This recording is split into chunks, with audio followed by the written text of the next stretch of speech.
Bom dia. Bom dia. Vamos estudar hoje a Parashá de Shoftim.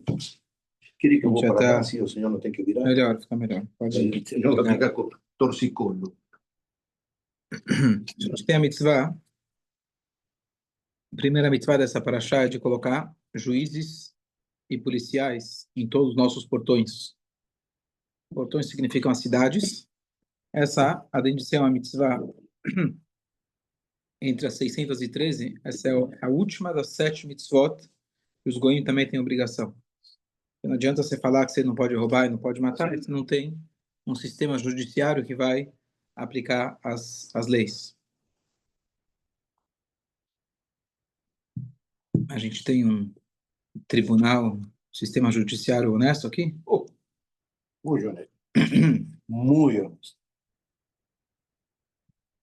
Então, a Torá fala para gente, então é nessa hora que a Torá fala para gente que você não pode dar prioridade para alguém, desvirtuar o, a justiça em favor daquele que te deu shoha, daquele que te deu suborno. Você tem que buscar a justiça, tzedek, tzedek tirdof. Dessa forma, Hashem fala, com esse mérito vocês vão poder perdurar na terra que Hashem deu para você. Então, essa é a justiça. Essa mitzvah é a nível, uma obrigação coletiva, mas a gente tem essa mitzvah a nível particular também. Shoftim são os juízes, shotrim são aqueles que aplicam a lei, os policiais. E um sem o outro não funciona. E para nós, o que significa? Bechol Sharech, a Torá usa a linguagem em todos os seus portões, que se refere às cidades, também se refere aos nossos portões. Nós temos 7 portões, 2 olhos, a boca, 2 narinas e os ouvidos. E é com eles tudo que a gente absorve através deles. E a Torá fala para a gente, coloca juízes para você conseguir absorver aquilo que tem que absorver e que você possa transmitir aquilo que você deve transmitir e não o contrário. Então, fechar os olhos para aquilo que a gente não tem que ver, fechar os ouvidos para aquilo que a gente não tem que escutar, usar a boca apenas para falar coisas boas das outras pessoas, se é que você vai falar das outras pessoas, tem que falar de ideias, conceitos, transmitir boas vibrações, se fala. Então, essa é a ideia do Shoftim e Shotrim, especialmente quando a gente está agora na época de Elul, a gente se prepara para o Rosh Hashanah, as pessoas falam, bom, como que eu vou me preparar? Então, as coisas mais básicas são aquelas mais importantes, como você fala, o que você olha, como você olha para outra pessoa. Essa é a aplicação dessa mitzvah no sentido mais particular.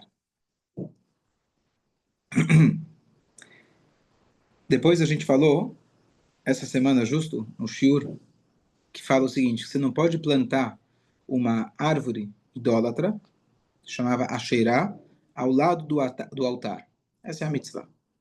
Diz a Gemara, aqui a gente aprende da justa posição desses dois temas, que a Torá fala, julgue com justiça, busque a justiça e não plante essa árvore, que tem uma ligação entre esses dois temas. Parece dois temas completamente desconexos. Não plantar uma árvore ao lado do altar e você não e você buscar a justiça. Então diz a Gemara o seguinte, aquele que coloca o juiz, ele não é apropriado para o cargo, não é uma pessoa 100% honesta, ele não cabe para aquele cargo.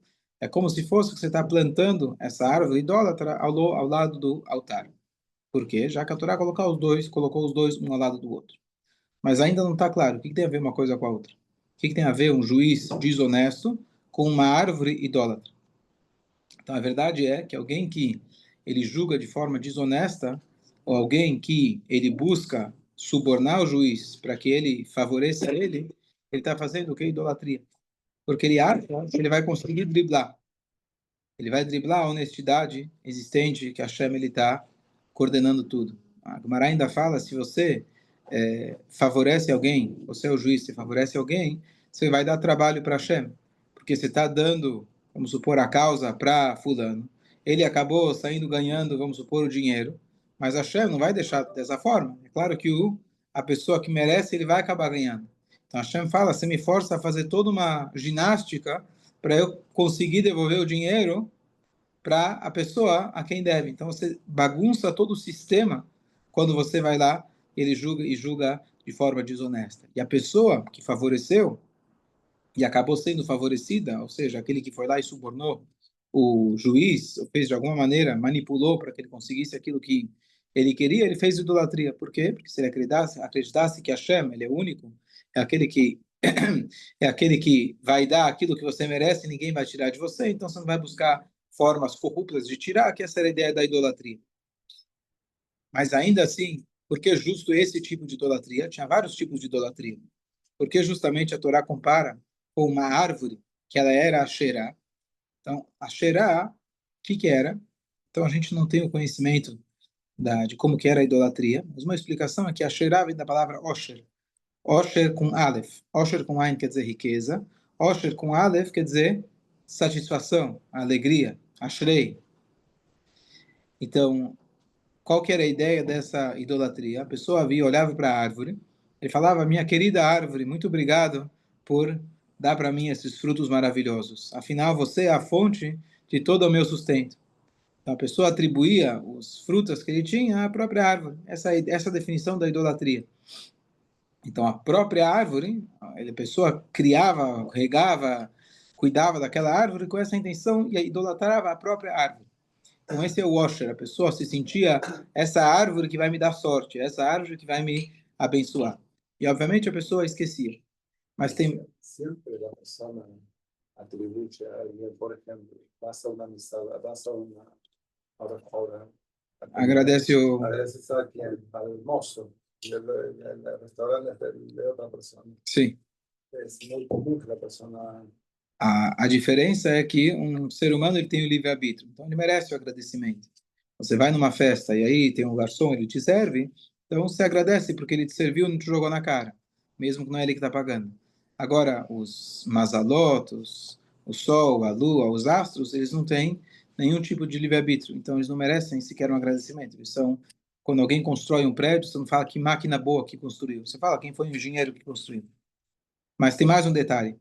Por que justamente esse tipo de idolatria? Então, primeiro a gente perguntou, por quê? Qual é a comparação com um juiz corrupto com uma idolatria? Então, a gente explicou que a pessoa está tentando, entre aspas, driblar Hashem. Vai dar trabalho para Hashem depois para devolver.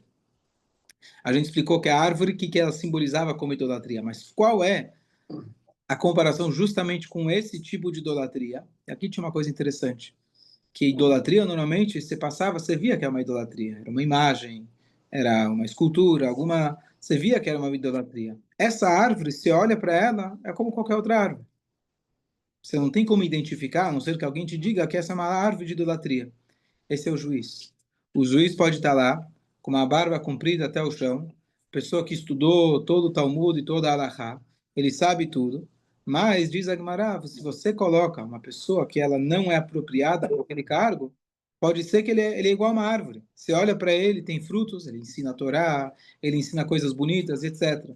Mas a honestidade é alguma coisa que está lá dentro. Todo ser humano, ele é suscetível a ser corrompido, e aqui por isso tem essa comparação de que essa árvore justamente era o único tipo de idolatria que você olhava e você não tinha como identificar. Então justamente esse é o problema desse juiz. Mais ainda, esse juiz, quando ele vai fazer tchuvá, é muito difícil.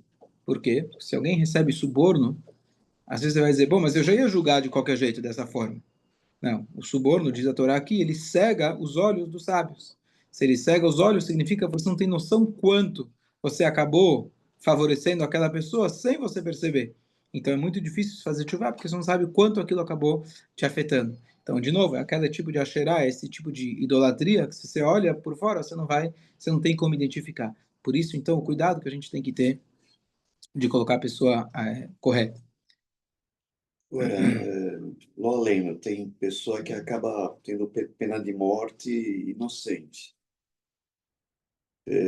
Vamos dizer, a Shem, nunca fecha os olhos vamos dizer, não é que ele foi tapeado. A Shem, ele, de alguma maneira, ele sabia que isso tinha que acontecer. Sim, Mesmo sim. uma injustiça Sim. estava sob as vistas de Hashem. Como que se resolve todo esse... Aí a gente cai sempre na pergunta de sempre, como que entra o nosso livre-arbítrio com o plano de Hashem. Isso. Então, depois que aconteceu, mesmo que a pessoa foi morta inocentemente, então você vai saber que essa já era a vontade de Hashem. Sim. Mas o juiz, na hora que ele está julgando, ele fala, deixa eu matar esse cara aqui, eu acho que ele merece mesmo. Né? Sem seguir a justiça, então ele vai ser penalizado por isso. Assim como o Paró, ele Assim como um escravizou. assassino Exatamente, tempo mamacho, né? feito. Exatamente. É até pior que o assassino, de certa forma, porque o assassino, você vê que ele é assassino aqui, ele parece que está fazendo a justiça. Sim. Então todo mundo olha para ele, ó, esse grande juiz, tzadik, etc. Então esse é o perigo que a gente tem que a gente tem que tomar cuidado. Agora, nós não estamos, a maioria de nós não está nesse cargo. Então o que significa isso? Então a verdade é que esse shochad, que significa você receber suborno e você julgar de forma desonesta, o maior shochad, o maior suborno que existe é o nosso próprio ego. E quando a gente para fazer um alto balanço, que é a época que a gente está agora, Shoftim, Veshotrim, está no mês de Elul, a época de justiça, a época da gente realmente corrigir, colocar os pesos e medidas, fazer uma retrospecção do que passou durante o ano. Então é muito comum que o nosso ego entra no meio do caminho e a gente não consegue ter uma visão objetiva daquilo que a gente fez ou deveria ter feito. Não só que a gente às vezes não enxerga os nossos erros, mas também a gente não enxerga nossos acertos. Às vezes a frase que diz que a gente tem mais medo da nossa luz do que nossa escuridão. A gente não tem medo de falhar, a gente tem medo de ter sucesso. Então, você conseguir enxergar também as suas virtudes. É muito comum a gente começar a relevar as nossas virtudes. Ah, isso não é nada, isso não tem nada. Por quê? Porque isso não nos traz mais responsabilidade, traz menos responsabilidade. Bom, se eu não sou inteligente, então não preciso estudar. Se eu não sou capaz, então não preciso trabalhar. Então, pelo contrário, um dos princípios mais básicos, agora do mês de Elul, que a gente fala, bom, faz chuvá, se arrepende, é você começar a confiar em você mesmo, saber que você tem a capacidade. Se Hashem ele te deu esse dia de vida, se Hashem te colocou aqui nesse mundo, é porque ele acredita e confia que você tem muito o que fazer. Então, quando a gente faz esse balanço, acho que mais do que pensar naquilo que às vezes a gente não percebe e outra pessoa vai lá e aponta para a gente, mas é pensar não nas nossas falhas, mas pensar nas nossas virtudes. Isso é o que vai dar para a gente força, para a gente conseguir melhorar. Porque se você não acredita em você mesmo, não adianta nada você se culpar e ficar com remorso daquilo que você fez. Você tem que realmente confiar no teu potencial. Isso a gente deve fortalecer nessa época do ano.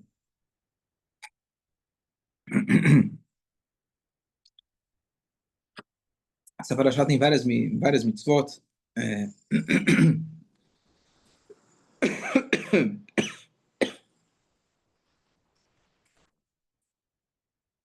Vamos passar para mais uma, duas mitzvot.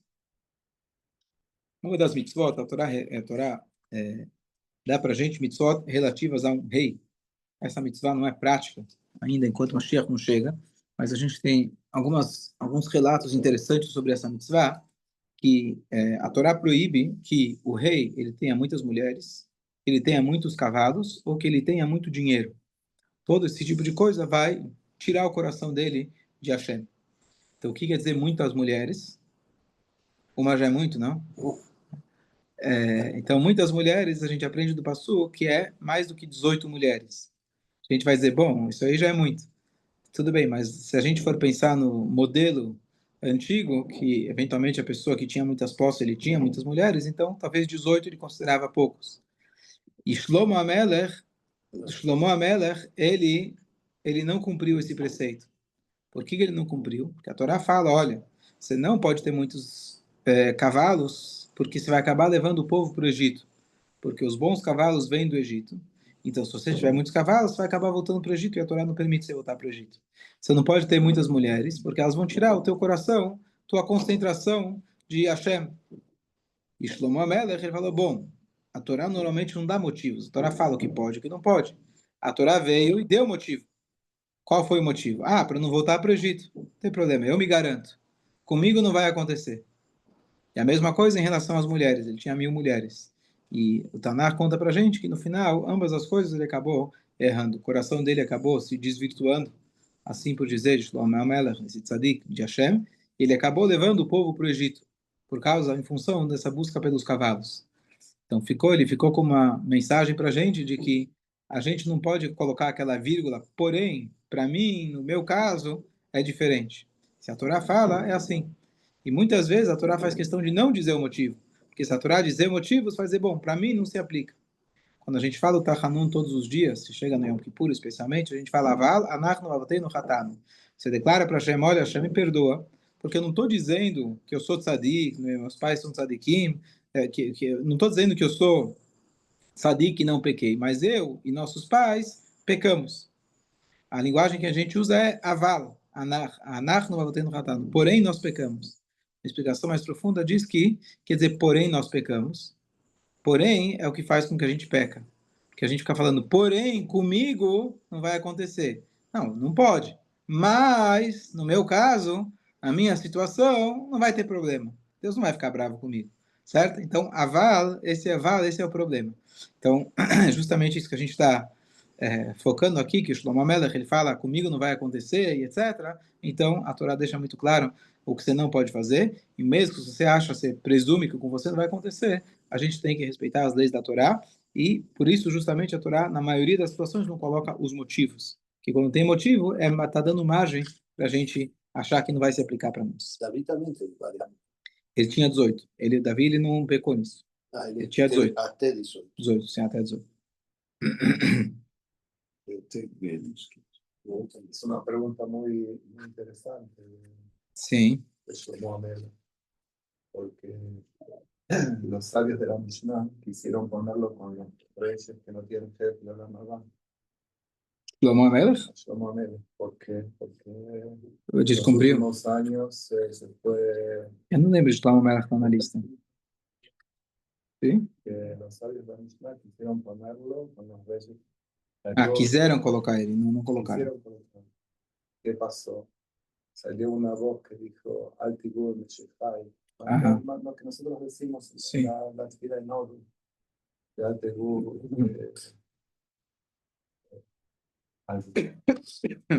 No lo.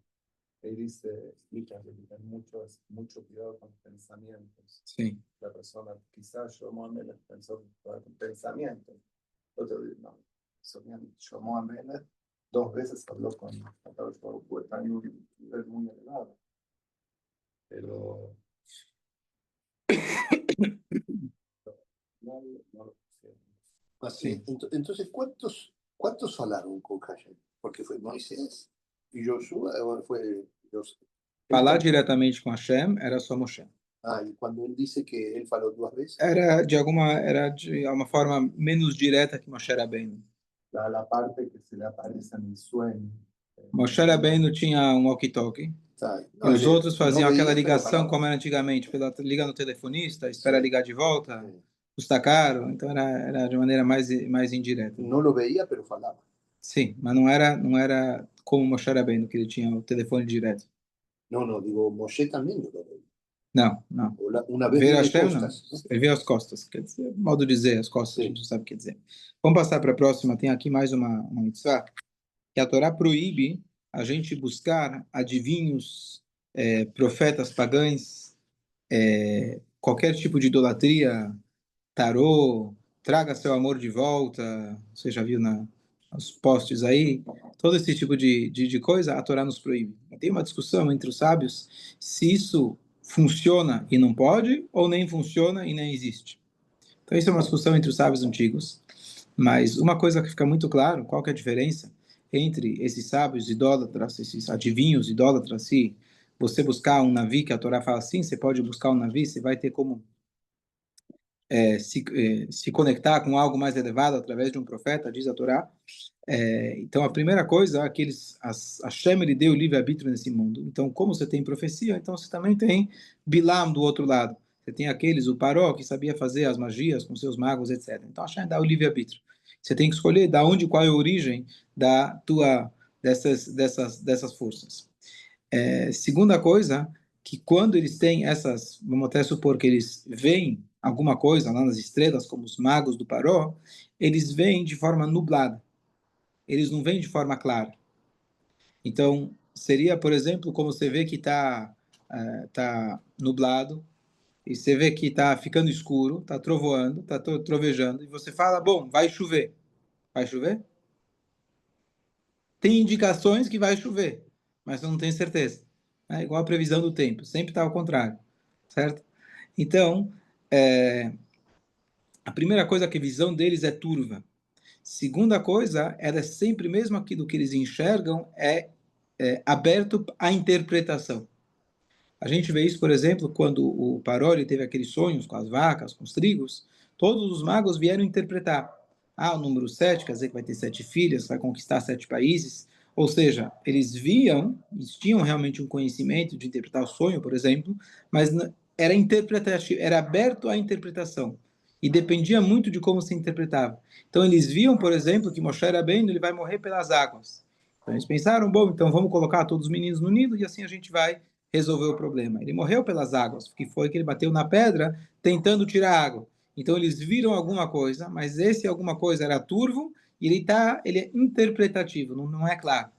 Já os nossos profetas, eles veem diretamente, absolutamente a verdade que Hashem revela para eles e não é aberto à interpretação. Eles têm aquela profecia e aquela profecia é aquilo que vai acontecer. E por isso a Torá fala que você tem como testar o profeta.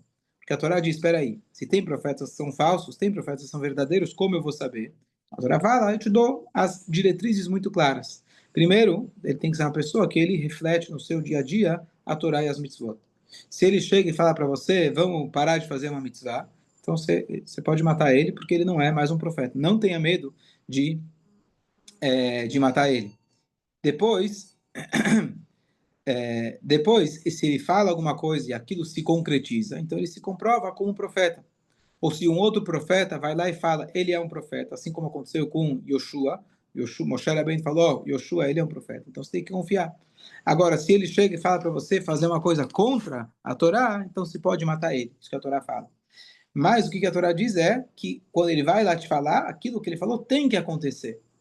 A não ser que seja algo negativo. Se ele fala para você, Hashem vai destruir o mundo, Deus nos livre, então e não acontece, ele fez justamente o trabalho dele. Ele ameaçou para você fazer chuva. E aí Hashem vai lá e anula aquele decreto. Mas quando ele fala uma coisa boa, aquilo tem que acontecer. Se não aconteceu, ele não é um profeta.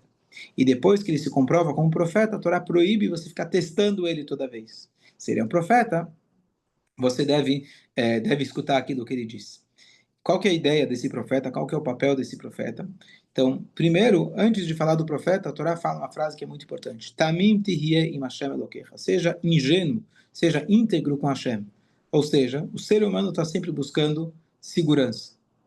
Como a gente busca segurança? Então, naturalmente, se a gente não estuda a Torá, a gente vai querer buscar segurança nas nossas posses. Garantir, fazer seguro de vida, seguro do braço, seguro do olho, seguro... De alguma maneira, eu quero me assegurar que nada de mal vai acontecer para mim. Só que segurança absoluta a gente não tem nenhuma nesse mundo. Em quem a gente pode segurar é somente em Hashem, porque tudo nesse mundo é sujeito à mudança. Então, o que acontece? A Torá fala, às vezes a pessoa tem essa sensação, eu quero saber o que vai acontecer comigo, eu quero saber se vai dar certo ou não vai dar certo. É natural o ser humano querer ter essa previsibilidade. A Torá fala, Tamim tiei Hashem Elokecha. Seja ingênuo. É melhor ser ingênuo. Se Hashem quisesse que você tivesse essa informação, ele teria te dado. O fato de não saber o futuro, de você não ter uma previsibilidade, e a vida sempre aparece para a gente com surpresas, esperemos que sejam sempre boas, mas nem sempre, se sempre as coisas aparecem de um dia para o outro, de um momento para o outro, tudo muda, isso faz parte do enigma da criação, faz parte da surpresa que a Hashem coloca para a gente na vida. Se a gente tivesse essa previsibilidade, se a gente soubesse o que vai acontecer, se a gente tivesse uma ideia do que vai acontecer, então não teria aquele esforço, porque o esforço é de você não saber e mesmo assim você se apoiar em algo que é Hashem, que é muito além de qualquer coisa, e você saber que onde eu for, se eu subir, se eu descer, se estiver bom, se não estiver bom, eu estou ligado com Hashem, eu estou seguro com ele, tudo vai dar certo. Então essa ideia de querer saber o futuro, e às vezes mesmo até de forma kasher, digamos assim, eu vou em algum rabino que ele vai me dizer o que vai acontecer, ele vai ler minha mão, ele vai ler nos livros, ele vai me falar o que vai acontecer. Esse tipo de busca não é uma busca que você deve fazer. Quando sim você pode querer saber o futuro, então havia em situações pontuais, quando eram causas nacionais, as pessoas, o rei, por exemplo, poderia consultar o Kohen Gadol, o sumo sacerdote, ele tinha lá aquela roupa especial que as letras brilhavam, e ele eventualmente poderia, com a profecia, te dizer, faz isso, faz aquilo, vai acontecer isso, vai acontecer aquilo. Por exemplo, vai para a guerra que vai dar certo. Mas a ideia não era te fazer o caminho, o corta-caminho que a pessoa que procura o adivinho ele quer. A pessoa que vai no adivinho, o que ele quer? Cortar caminho, ele não quer se esforçar, ele não quer ficar na dúvida, ele não quer ficar naquela sensação de insegurança. Então, isso você tem que trabalhar independente. O Navi, pelo contrário, o Navi vai te orientar o tempo todo para você se conectar mais com Hashem. Pode até ser que em algum momento ele vai te falar uma profecia, vai te falar o que vai acontecer, mas não é esse o teu caminho, não é isso que você tem que buscar. O Navi, ele está lá o tempo todo para te incentivar, para você se conectar mais com Hashem e aumentar o teu compromisso e segurança em Hashem, mesmo naquelas situações adversas. Então essa é a diferença que a Torá coloca para a gente entre o nosso profeta e os profetas pagãos. Concluir com a última mitzvah que aparece nessa paraxá, tem várias, mas a última se trata sobre uma situação muito peculiar, uma mitzvah não conhecida, uma mitzvah estranha, se dá para a gente falar isso de uma mitzvah, que é a mitzvah da novilha degolada. Qual que é a mitzvah? A mitzvah é o seguinte: se você está andando na rua não, você está andando numa estrada, entre duas cidades, e você vê, Deus nos livre, um defunto, uma pessoa caída, e você não sabe o que aconteceu, já foi morta, Deus nos livre, passou mal, teve um ataque de coração, ela caiu lá no meio e está morta. Então a Torá exige que você vai fazer todo um evento em relação a isso, todo um ritual. Você tinha que pegar os Zequinim, os sábios, os juízes daquela cidade, da cidade mais próxima, eles tinham que ir até aquele lugar. Quem era para estabelecer qual cidade era mais próxima, eles tinham que medir. Eles tinham cordas que eles usavam como uma fita métrica para poder medir e saber qual a cidade mais próxima. E mesmo que você tinha uma cidade que estava a alguns metros daquele morto, e se tinha uma outra cidade que estava a quilômetros, estava muito claro qual que é a cidade mais próxima, a Torá manda você ir lá e medir. Você mede, e quando você chegar lá, você tem que ir lá com todos os Zequinim, esses anciões, eles atraem muita comoção, muita gente, as pessoas vão atrás. Eles fazem um ritual, e dentro desse ritual eles declaram: Yadeinu lo shafuet adam hazeh, nós não matamos esse homem. Pergunta o Talmud: alguém pensaria que foram os rabinos que mataram o cara? O que quer dizer nossas mãos não mataram eles? Então aqui tem a ideia que eles têm que lavar suas mãos, se fala em português, quer dizer lavar as suas mãos. Lá, de fato, a Torá fala que parte desse ritual eles têm que ir num riacho. E lá eles se lavavam nesse riacho.